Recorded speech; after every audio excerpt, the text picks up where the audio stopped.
आप तो सभी को जय मसीह की मेरे प्रियो। मैं भी कुछ बातों को रखना चाहूंगा। सबसे पहले उससे पहले मैं परमेश्वर पिता का धन्यवाद देता हूं फिर से इस दिन के लिए, हमारे उद्धारकर्ता प्रभु यीशु मसीह में, विशेष करके बबली बुआ के लिए कि किसी की, बोलते हैं ना, दादू ने कहा मेरी प्रिय बहन, किसी की प्रिय बहन, किसी की प्रिय बेटी, किसी की प्रिय चाची, किसी की प्रिय फूफी, मेरी भी प्रिय बुआ। तो प्रभु ने मेरी प्रिय बुआ को एक फिर से एक वर्ष में प्रवेश कराया, बीते वर्ष में अच्छे से रखा। इसलिए मैं परमेश्वर पिता का हृदय से धन्यवाद देता हूँ। और कुलुसिया में जैसे लिखा है ना कि उन परमेश्वर के चुने हुओं के समान जो पवित्र हैं और प्रिय हैं, ऐसा लिखा है, प्रिय हैं लिखा है।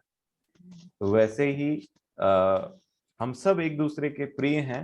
उसी प्रकार से हमारे बीच में एक प्रिय के लिए प्रभु ने हमारे विषय में, हमारे जीवन में धन्यवाद का अवसर दिया है। बहुत ही खुशी की बात है कि वह हमारे जीवन, हमारे सबके जीवन में हमारी उन्नति का कारण है। वचनों के द्वारा हो, उनके जीवन के द्वारा हो, प्रार्थनाओं के द्वारा हो। और बहुत ही, मैं समझता हूँ जहाँ तक मैंने जाना है, सॉफ्ट एंड काइंड हार्ट, जैसा मैं बुआ को बोलता हूँ, और एक प्रार्थना करने वाली वॉरियर मैं समझता हूँ, हमारे बीच में प्रभु ने रखा। दूसरों के दुख दर्द को समझने के लिए एक ऐसा हृदय दिया कि जिससे एकदम से घुल मिल जाना, वैसे बोलते हैं ना कि उनके दुख में अपना दुख समझ करके उसको शामिल हो जाना। तो मैं अपनी प्यारी बुआ को फिर से जन्मदिन की बधाई देता हूँ प्रभु यीशु मसीह के नाम से, और परमेश्वर पिता को धन्यवाद देता हूँ। ये वचन मैं पढ़ूंगा। जी बुआ, मैंने सुन लिया, आप थैंक यू बोलना चाह रहे हैं, इसीलिए कोई थैंक यू बात नहीं। बेटा। तो कुलूसियों की पत्री दूसरे अध्याय और 12वें वचन में ऐसा लिखा है, इसलिए परमेश्वर के चुने हुओं के समान जो पवित्र और प्रिय हैं। कुलूसियों 3, क्षमा करेंगे मैं शायद 2 बोल गया, 3 के 12 में ऐसा लिखा है, 3 का 12 कुलूसियों। इसलिए परमेश्वर के चुने हुओं के समान जो पवित्र और प्रिय हैं। तो उसी प्रकार हम एक दूसरे को प्रिय बोलते हैं, और परमेश्वर पिता के चुने हुओं के समान में जो पवित्र हैं, प्रिय हैं, बड़ी करुणा और भलाई और दीनता और नम्रता और सहनशीलता धारण करो। और यदि किसी को किसी पर दोष देने का कोई कारण हो तो एक दूसरे की सह लो, और एक दूसरे के अपराध क्षमा करो। जैसे प्रभु ने हमारे अपराध क्षमा किए वैसे ही तुम भी करो। इन सब के ऊपर प्रेम को जो सिद्धता का कटिबंध है बांध लो। जितना हम प्रेम करते हैं, जितना हम प्रेम में एक दूसरे के साथ बंधते हैं, एक्चुअल में मसीह की व्यवस्था के अनुसार हम सिद्ध होते चले जाते हैं।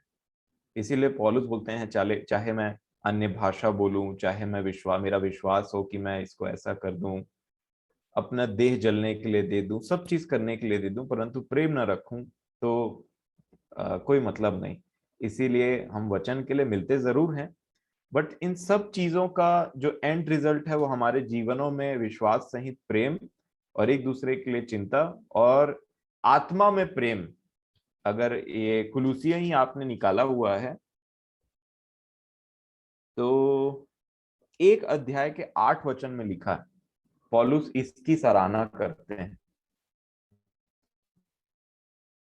कुलुसियों 1 अध्याय उसके 8वें वचन में वो कहते हैं, इपफ्रास के बारे में बताते हैं जो कुलुसियों की कलीसिया में मिनिस्ट्री देते हैं, क्योंकि कुलुसियों की कलीसिया के लोगों ने पौलुस को फेस टू फेस नहीं देखा रहता है, और इसीलिए वो बोलते हैं उनके थ्रू में 8 वचन में, उसी में इफ्रास ने ही तुम्हारे प्रेम को जो आत्मा में है, आत्मा में है प्रेम, आत्मा में है। तो हमारा भी प्रेम प्रभु ने जो हमें आत्मा दिया है उसमें बढ़ता चला जाए मेरे प्रेम। आत्मा में प्रेम जो रहता है ना, वो उसको बोलने की जरूरत नहीं रहती, ऐसा हुआ, ऐसा ये हुआ, उसके लिए वो करो, ऐसा करो करके, क्योंकि जो प्रभु ने हमें आत्मा में प्रेम दिया है। क्योंकि हम गीत गाते हैं ना, मेरे को छोटे दादा और छोटी दादी जो गाना गाते हैं मेरे को याद आता है, और उसको मैं गुनगुनाता हूँ ड्यूटी जाते टाइम में भी, कि आत्मा प्रभु का, प्रेमी आत्मा प्रभु का, अभी तू आजा, हमारे बीच में अपनी आशीष उंडेल। तो प्रेमी आत्मा प्रभु का है और वो हमको प्रेम करना सिखाता है। ये सबसे, इसी फल में तो सब चीजें आ जाती हैं, सबको समेट लेता है। प्रेम, विश्वास, आशा और प्रेम, है ना, ऐसे बोलते हैं। ये तीनों स्थायी है, लेकिन सबसे बड़ा प्रेम है। वो विश्वास, आशा और प्रेम के बारे में यहाँ पे लिखा, अगर आप कुलुस्सियों की पत्री 1 अध्याय 3 से 8 को पढ़ेंगे तो आप समझ जाएंगे। तो प्रभु आपकी सहायता करें इन विषयों में। मैं थोड़ा सा समय लूंगा एक विषय को डिस्कस करने के लिए मेरे प्रियो। और ये बहुत ही इंपॉर्टेंट चीज है, जैसे कि हम देख रहे थे। और मैं समझता हूं, मैं धन्य समझता हूं अगर हम इस कैटेगरी में आते हैं तो, क्योंकि परमेश्वर सदा इन ऐसे लोगों के संग और साथ रहते हैं।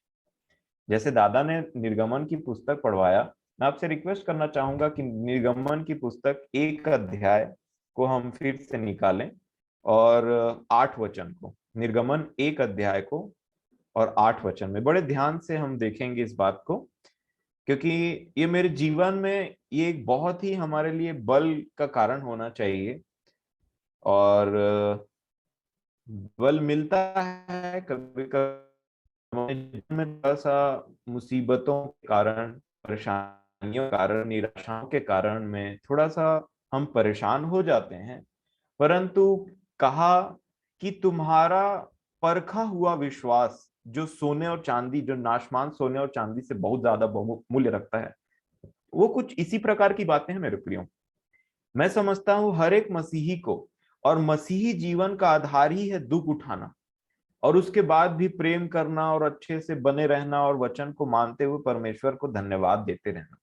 क्योंकि पौलुस इसी बात को बार बार बोल रहे थे कि मसीह के पीछे चलोगे और क्रूस उठाने का जीवन, और उनके कहने का मैं समझता हूं बहुत सारे पत्रियों में उन्होंने अलग अलग जगह में इस प्रकार से कहा कि यदि तुम मसीह में दुख उठाते हो तो मसीह के साथ में जिलाए, मसीह में मरते हो तो मसीह के साथ जिलाए भी जाओगे, उसमें दुख उठाते हो तो महिमा भी पाओगे। और इसी प्रकार से मेरे प्रियो, मैं आपके सामने में निर्गमन की पुस्तक से कुछ बातों को शेयर करना चाहूंगा जो कि इंपॉर्टेंट है। निर्गमन 1 अध्याय उसके 8वें वचन में ऐसा लिखा है, देखिए, मिस्र में एक नया राजा गद्दी पर बैठा जो यूसुफ को नहीं जानता था। उसने अपनी प्रजा से कहा, देखो इजरायली हमसे गिनती और सामर्थ्य में अधिक बढ़ गए हैं, इसलिए आओ हम उनके साथ बुद्धिमानी से बर्ताव करें। हिंदी में बुद्धिमानी लिखा है, इंग्लिश में श्रीउडली लिखा है, चालाकी, चतुराई से, समझते हुए हम इनके साथ में बर्ताव करें। क्यों? अगर ये बढ़ गए गलती से तो ये हमसे तो छूट ही जाएंगे, हमारे जो बंधुए, ये जो हमारे ग्रिप में से तो ये छूट ही जाएंगे, साथ साथ कहीं दुश्मन को साथ मिल करके हम ही को ना दबा डालें। और आप सब जानते हैं इस बातों को, मैं इसको फिर से पढ़ना चाहूंगा। ये बहुत ही, मतलब ये यहाँ पे एक शैतान के कार्य करने के तरीके को बताया गया है। 10वें वचन में लिखा है, 9वें वचन में लिखा है कि उसने अपनी प्रजा से कहा, उसकी खुद की एक प्रजा है, उससे वो बोलता है, देखो इजरायली हमसे गिनती और सामर्थ में अधिक बढ़ गए हैं। इसको हम आज के जो अंधकार शक्तियां है ना ऊपर, उसको कंपेयर करें कि कोई बोल रहा है कि देखो ये धीरे धीरे ना प्रभु यीशु मसीह का नाम लेते रहते हैं और उसी में बढ़ते जा रहे हैं, इनका कुछ करना पड़ेगा। और उसके बाद में 10वें वचन में क्या लिखा है, इसलिए आओ हम उनके साथ बुद्धिमानी से बर्ताव करें। तो क्या करोगे भाई? कहीं ऐसा ना हो कि जब वे बहुत बढ़ जाएं और यदि संग्राम का समय आ पड़े, लड़ाई हो जाए, और इफिसियों में बोलता है लड़ाई तो हो रहा है, तो अगर संग्राम के समय आ जाए, आ पड़े, तो हमारे बैरियों से मिलकर हमसे लड़ें और इस देश से निकल जाएं। देखिए, उनके जो ग्रिप का कारण, मतलब ग्रिप की जो बुद्धि थी, शैतान की जो ग्रिप, किसी मनुष्य के ऊपर ग्रिप करने का जो बुद्धि रहता है ना मेरे प्रियो, वो उसको डरा करके जिलाता है, उसको रखता है, और उसके ऊपर में नाना प्रकार की विपत्तियों को भेजने का कोशिश करता है कि ये अगर इसी स्पीड से प्रभु में बढ़ते रहा ना तो ये तो मेरे को निकाल देगा एक दिन। और यहाँ पे साफ साफ दिखाया गया है कि किस प्रकार से वो कार्य करते हैं, और यहाँ पे वो एक्चुअल में वो डर रहे थे, ये ना इस रेट से बढ़ते गए तो हमारा तो पता नहीं चलेगा। उसको, उन लोगों को अपने ही देश में अपने ही जान का, अपने ही पावर का खतरा होने लग गया था। ऐसे लोग होते हैं प्रभु के लोग। और इसी को लेकर के वो क्या करते हैं, वो बोलते हैं कि ये तो हमसे लड़ लेंगे और उसके बाद निकल भी जाएंगे और फिर गड़बड़ हो जाएगा, सब हमारा राज्य तहस नहस हो जाएगा।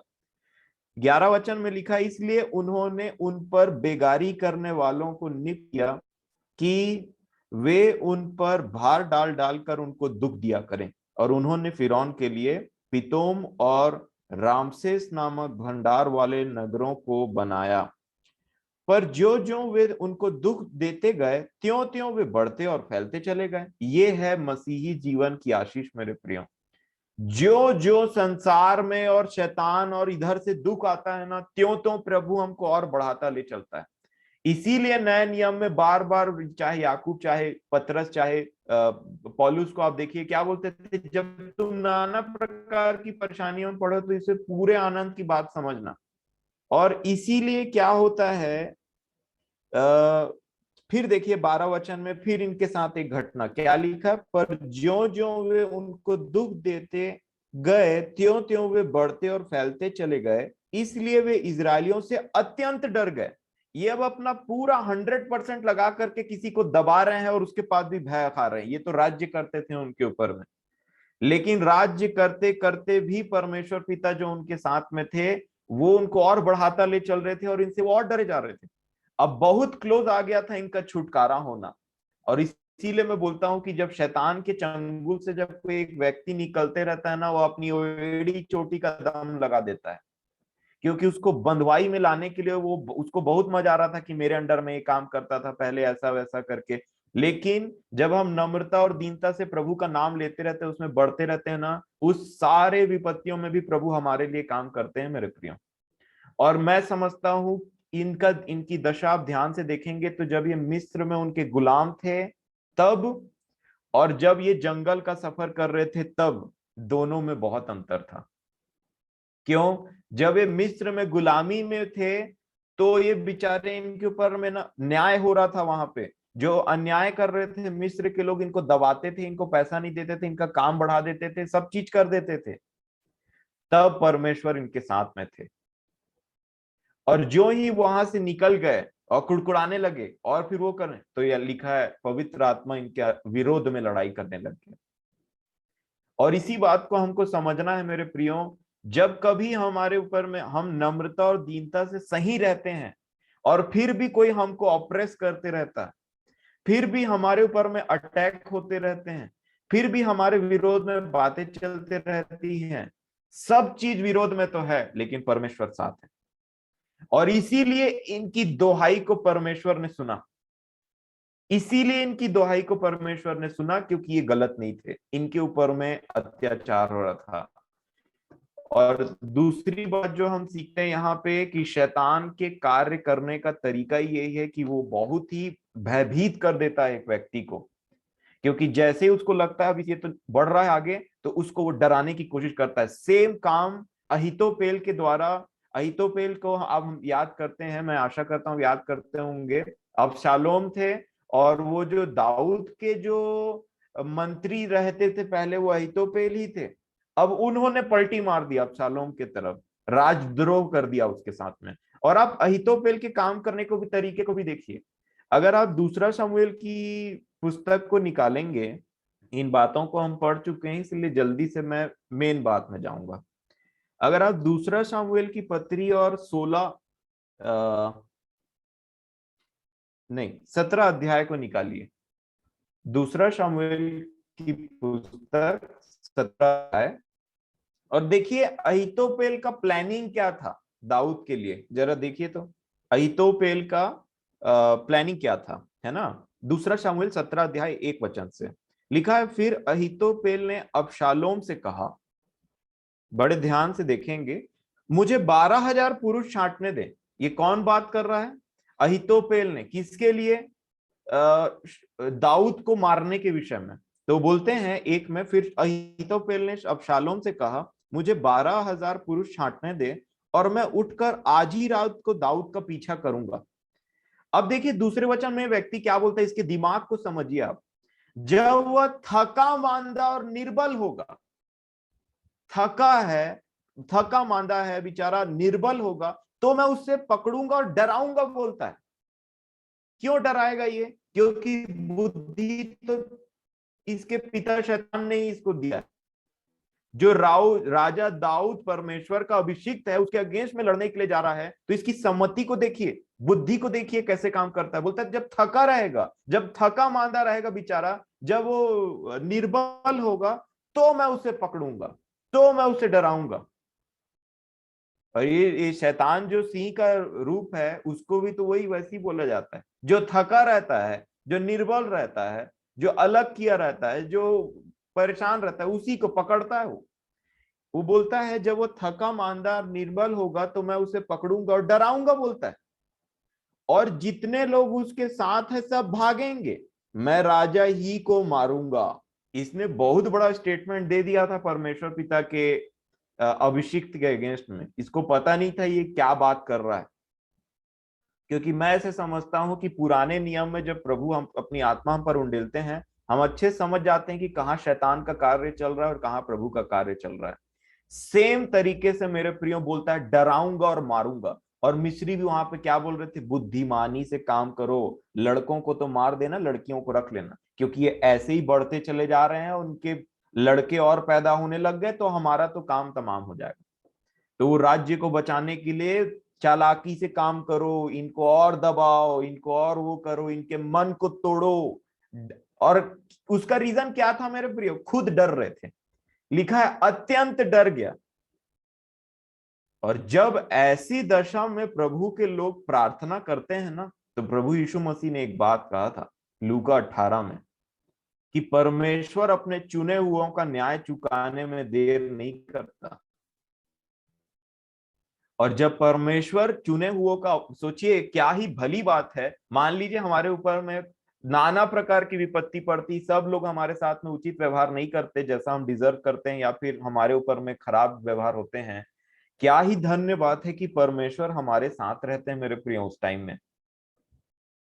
तो इससे भला कि हम अच्छे भले सुख से रहें, और मतलब मैं एक बात कह रहा हूं कि अच्छा सुकून का जिंदगी, लग्जरी वाला जिंदगी रहे, सब अच्छा चीज चलता रहे, उससे भला तो ये है कि हमारे ऊपर में कोई अत्याचार जिंदगी भर करता रहे और उठपटांग हमारे साथ में ना लोग, मतलब जो अन्याय है उसको करते रहे, तो उसके द्वारा हम अधिकतर परमेश्वर के करीब रहेंगे और परमेश्वर हमारे साथ में रहते हैं। और इसी प्रकार मसीह का जीवन भी था।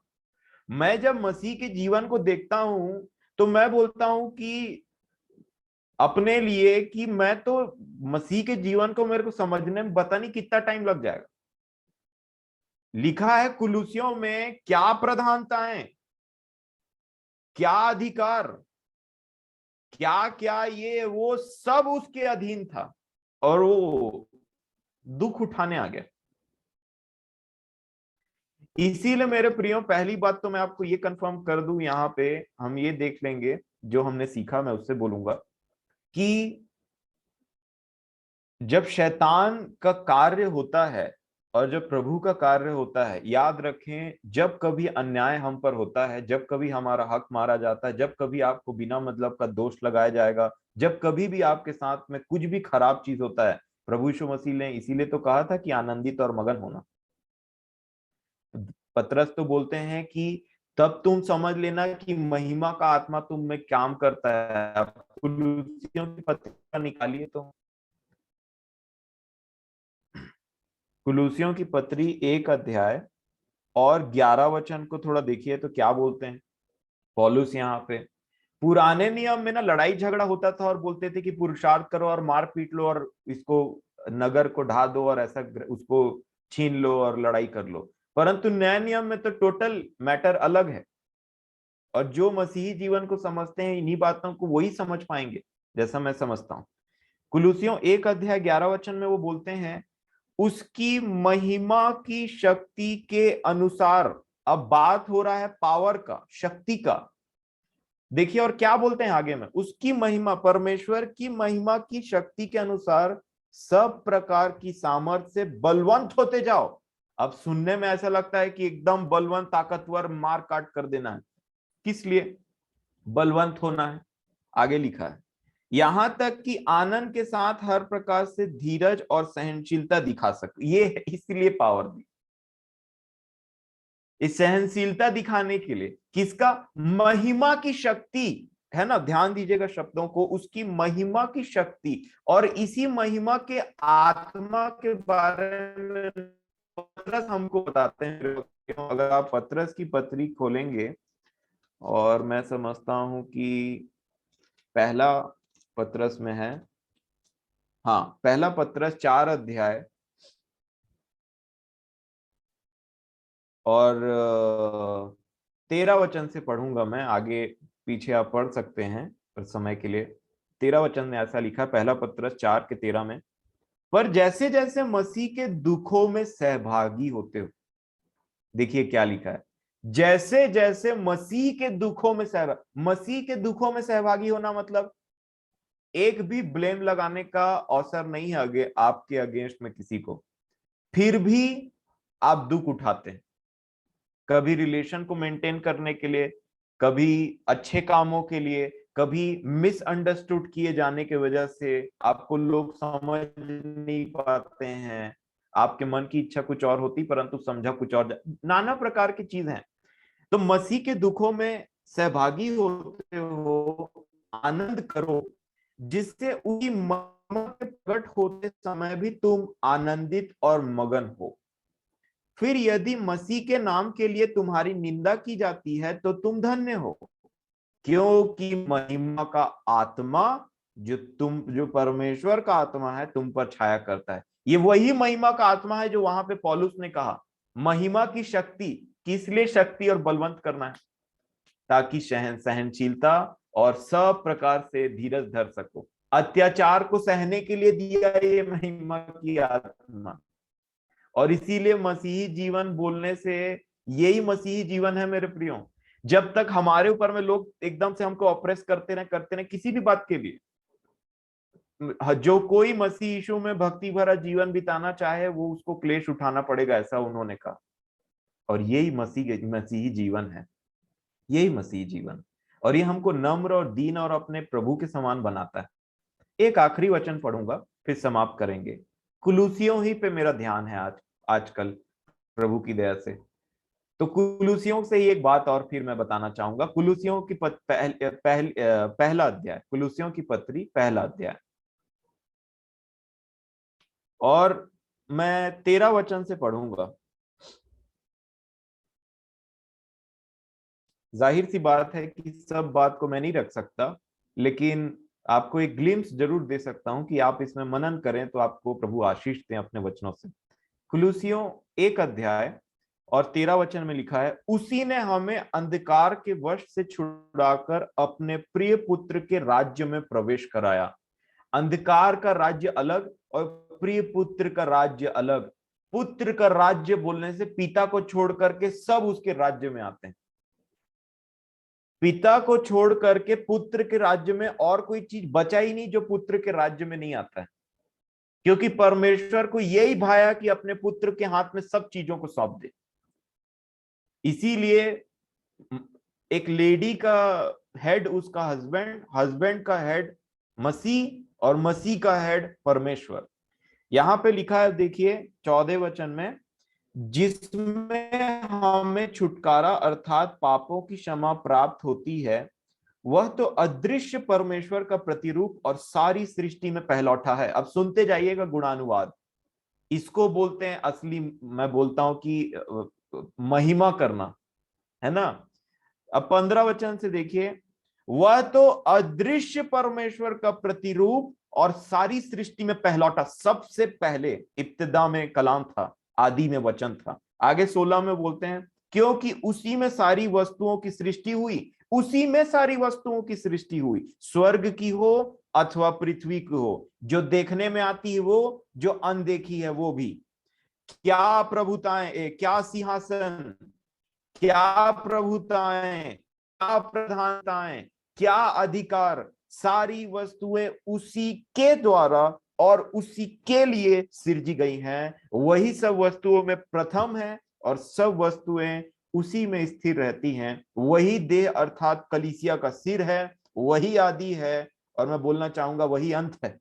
और लिखा है, और मरे हुओं में से जी उठने वालों में पहलौठा, कि सब बातों में वही प्रधान ठहरे, क्योंकि पिता की प्रसन्नता इसी में है कि उसमें सारी परिपूर्णता वास करे, और उसके क्रूस पर बहे हुए लहू के द्वारा मेल मिलाप करके सब वस्तुओं का उसी के द्वारा से अपने साथ मेल कर ले, चाहे वे पृथ्वी पर की हो चाहे स्वर्ग में की हो। प्रकाशित वाक्य में कहता है, मेरे पास में कुंजी है, अधलोक और मृत्यु की कुंजी मेरे पास में है। वो कहता है अनंत जीवन मेरे पास में है। वो बोलता है जीवन का जल मेरे पास में है। वो कहता है मैं जीवन हूं, आई एम द रेजरेक्शन, मैं एक अच्छा चरवा। सब हमारा प्रभु यीशु मसीह वो बहुत ऊंचे पर है। लेकिन दिक्कत कहां हो गया, जब मनुष्य बनकर इस पृथ्वी में आया तो लोगों ने उसको नॉर्मल मनुष्य समझ लिया, क्योंकि वो इतना दीन हो गया, इतना नम्र हो गया कि लोगों के बुद्धि के नीचे से पार हो, ऊपर से अब नीचे से पार हो गया। इतना गुणानुवाद लिखा मेरे प्रिय, और उसने क्रूस पर मृत्यु सहा। और इस इशू को जगह, इस इशू के इस नेचर को जिसने समझ लिया ना, तब वो जान जाएगा कि मसीह जीवन एक्चुअल में इस जगत में राज्य करने वाला जीवन नहीं, मतलब इस पृथ्वी के अकॉर्डिंग मैं बोलना चाहूंगा। और इसी बात को हमको समझना मेरे प्रियो, ये दुख उठाने का जीवन है हमारा यहाँ सबोपदेशक में। इसीलिए तो लिखा ना, मैंने क्या बोलता, मैंने रईसों को जमीन पे चलते देखा है, रोड में, और जो रईस नहीं है और जो ऐसे ही है उनको मैं घोड़ों पे चढ़ते हुए चलते हुए देखा है। और यही सार है मेरे प्रियो इस मसीही जीवन का, दुख उठाना, दुख उठाना। उसने इस पृथ्वी पर कोई एंजॉयमेंट नहीं किया, हमारे प्रभु ने दुख उठाया। और इतना दुख उठाया, इतना दुख उठाया कि जैसे वो इस पृथ्वी से ऊपर गए अपने पिता के पास में, सब दे दिया पिता ने। तो मैं बोलना चाहूंगा कि यही बातें हैं, किसी भी बात में आप हिम्मत ना हारें, और ये बात जान रखें कि मसीही जीवन यही है, यही है मसीही जीवन। इसी प्रकार से हमको मसीही जीवन जीना है, दुख उठाए मतलब हमारा सौभाग्य। तो प्रभु मेरी और आपकी सहायता करें इन विषयों में। जरूर हम जिस प्रकार से दुख उठाते हुए मसीह में आगे बढ़े, उन चीजों को सहते हैं और प्रभु का नाम लेते हैं और विश्वास में दृढ़ रहते हैं और आशा में आनंदित रहते हैं, तो प्रभु हमारे साथ है। और इसी प्रकार जैसे पिता ने सब चीज उनके अधीन में कर दिया, और प्रभु ने हमसे बहुत वादा किया है कि हम मैं बहुत सारी चीजों को तुम्हें दूंगा करके, तो इस मसीही जीवन को हम इस प्रकार से जिए और मसीह में परिपूर्ण होते जाएं, उसमें सिद्ध बनते जाएं मेरे प्रियो। तो प्रभु मेरी भी सहायता करें और मेरे प्रियो की भी, हम सब की सहायता करें। और जब वो डराता है अगला, तो याद रखिए वो खुद डर रहा है। तो आप सबों को समय के लिए धन्यवाद। मैं समझता हूँ प्रभु आपसे बातचीत करें इस विषय में और भी